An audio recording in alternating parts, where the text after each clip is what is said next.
Barangay Usaw, Emirates. Ang dami na rin pala talagang yung Emirates na gasoline station, no?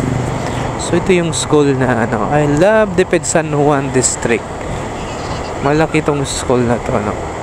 Elementary. Barangay Usaw? Usaw ba? Usaw.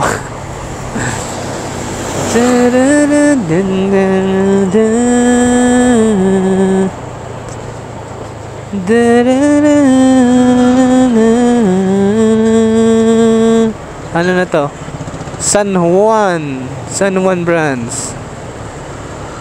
Kabalian branch. So, ibig sabihin, ito na yung Kabalian San Juan, Southern Leyte. Oy, shoutout dito sa Kabalian San Juan, Southern Leyte, ha. Yung, ano ba to? LBC doon ako lagi nakuha sa mga merong nagbigay sa akin, nag-sponsor sa mga followers natin. Ayan, no. So, ito yung Kabalian na pala. Anong oras na? 2:15. So, halos mag 40 minutes na yung biyahe natin. Andito pa lang tayo sa Kabalian. So, hindi tayo ganong humataw kasi hindi gaano kagandahan yung daan dito sa San Bernardo, San Juan. Hindi pa napaayos. Be honest. Hoy, ang tanong nito, saan ang tagos ko nito?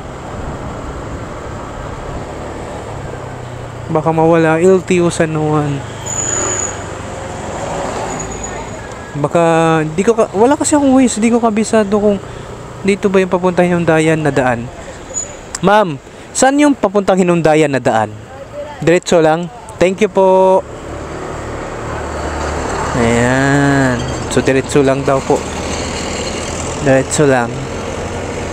Alam mo, Toyo? Ha? Kabalo ka nga dalan dire? Oo. We, diretso lang. Ito na. We.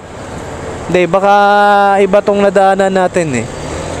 Pero alam ko mga kasipag, yung daan dito ay malapit lang sa dagat. So, gusto ko lang kasiguraduhan.